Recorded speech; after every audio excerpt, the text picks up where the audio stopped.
Hi guys, I'm FullMetalChicken and welcome back to another brick building review. Enclosed within is a review of LEGO's Droid Escape Pod, item number 75136 from Star Wars Episode 4 A New Hope. The official LEGO Droid Escape Pod retails from approximately 15 to 40 US dollars and 20 to 50 Australian dollars.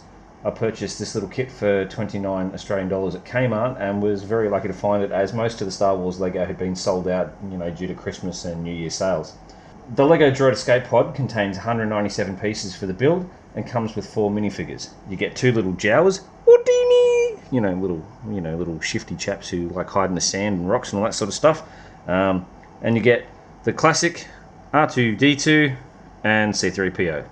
This Muppet and this guy. So, very, very high quality models, and it's nice to have these guys in the collection. The build took approximately 20 minutes to complete, which is pretty fast considering the bigger builds I've been working on lately, and as you've seen, if you've watched them. It's a nice little kit, and the finished product is really, really cute and well constructed. Once again, this kit contains small parts, so adult supervision is highly recommended throughout the build, as the small LEGO kits are targeted towards the 7 to 12 age bracket. The instructions for the LEGO Droid Escape Pod are very straightforward. If you may have watched the speed build, it's all very, very, clear, clean, colourful, and easy to follow. The numbered brick bag system works perfectly, as always, and it was really easy to find the parts per page throughout the progression of the build. The decals for this particular model are very high quality, as with all LEGO decals, and really add extra dimensions to the model, as you can see on the outside of the actual pod.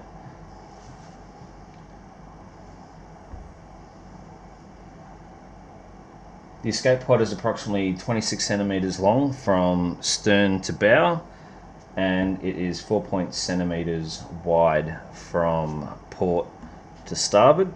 It reveals R2-D2 and C-3PO, so R2 sits in here like that, and then C-3PO, if he doesn't want to fall over, sits in like that. Now, what you'll find too is the pod bay doors close perfectly over the top. The width changes to approximately 19 centimeters when you open up the pod doors to reveal R2-D2 and C-3PO, and you can also remove the plans for the first Death Star, if I just turn this around like this, which are hidden in the top of the escape pod in the form of a black 4x4 tile and a small Death Star tile, which is pretty cool. Now, just here, right there, the 3 characters on the panel are Arabesh for Senth, Nern, and Dawn, and read as S, N, and D. Now, this could be interpreted, as I've interpreted it, as shorthand for send, because as we know, Princess Leia charged R2-D2 with the plans. So that's one little piece of trivia. So I'll just whack them back in there.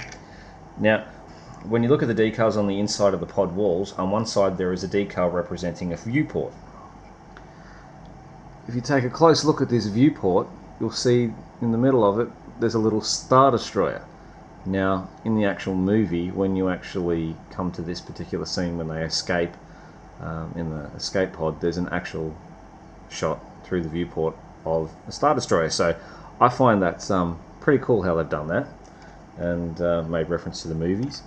Also, on the other side, there's another decal, which I'll turn upside down so you can see.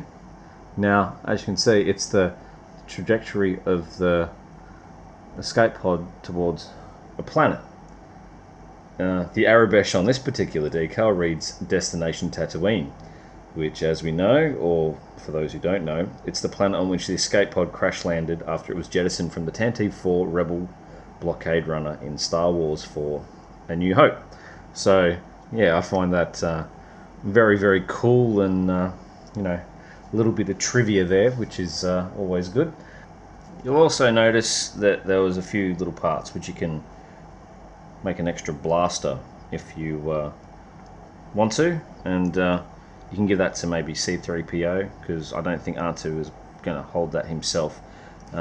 So basically, in closing, I definitely enjoyed this build. It was a fun and easy kit, and the final product was very nice in relation to its monetary value. I mean, it would have been nicer to get it cheaper, but it's Star Wars. You're paying for a license, you're paying for a product, which, I mean, I'm pretty happy with.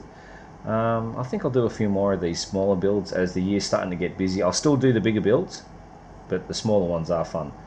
So on that note, may the Force be with you, and all the best with any builds that you're all currently working on.